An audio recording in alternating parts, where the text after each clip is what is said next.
مرحبا أهلا النوادي.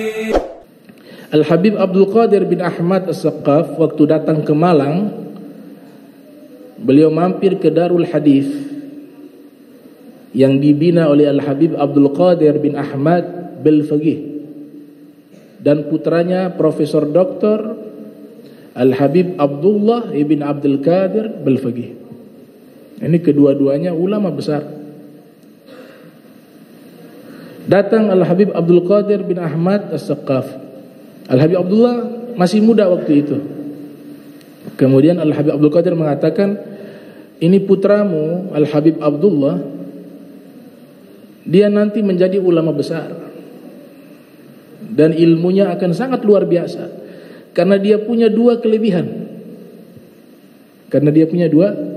Kelebihan pertama, lahu qalbun safin, dia memiliki hati yang bersih.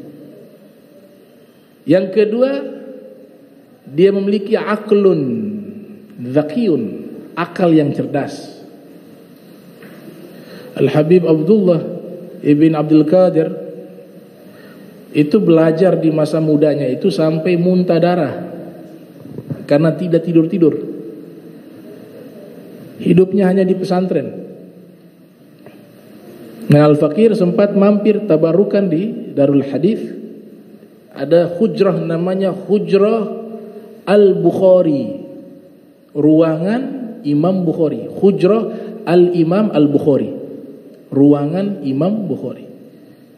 Percaya ataupun tidak percaya, sejarah ruangan itu dinamakan ruangan Imam Bukhari karena dari sejak kecil Al-Habib Abdullah itu gemar membaca kitab-kitab hadis Nabi, terutama hadis Sahihul Bukhari. Hingga dalam keadaan setengah sadar, itu Imam Bukhari hadir di hadapan beliau memberikan ijazah Sahihul Bukhari kepadanya. Dinamakan ruangan itu Hujratu Al-Imam Al-Bukhari.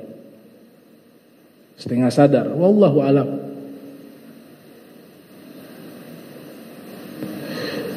Nah, itu yang pertama, qalbun safin. Al-Habib Abdullah diberikan kemudahan ilmu karena hatinya bersih.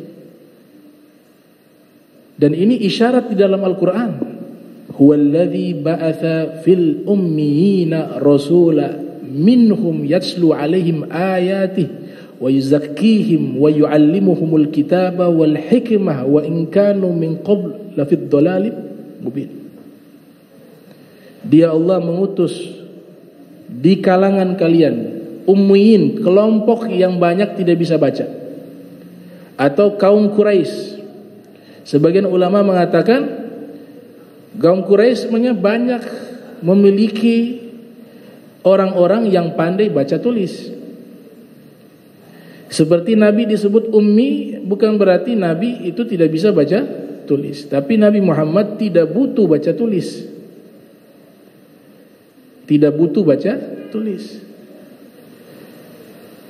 Mengutus kepada kalian seorang Rasul yang membacakan yatslu alaihim, kepada mereka ayat-ayat suci, wa yuzakkihim, dan mensucikan mereka, wa yuallimuhumul kitab wal hikmah, dan dia mengajarkan kepada mereka Al-Quran dan hikmah. Dalam tafsir Al-Hikmah as-sunnah, sunnah Nabi. Kenapa didahulukan mensucikan? Karena ilmu jika ingin cepat masuk ke dalam hati, bukan hanya akal tapi juga masuk ke dalam hati, maka yang pertama harus kita bersihkan diri kita dulu. Kalau sudah suci, ilmu itu akan mudah masuk ke dalam diri kita. Bukan hanya masuk ke akal saja, tapi dia juga masuk ke hati. Makanya Allah sebutkan suci, mensucikan. Nabi sucikan mereka dulu, baru Nabi transfer ilmu. Sucikan dulu, baru transfer ilmu.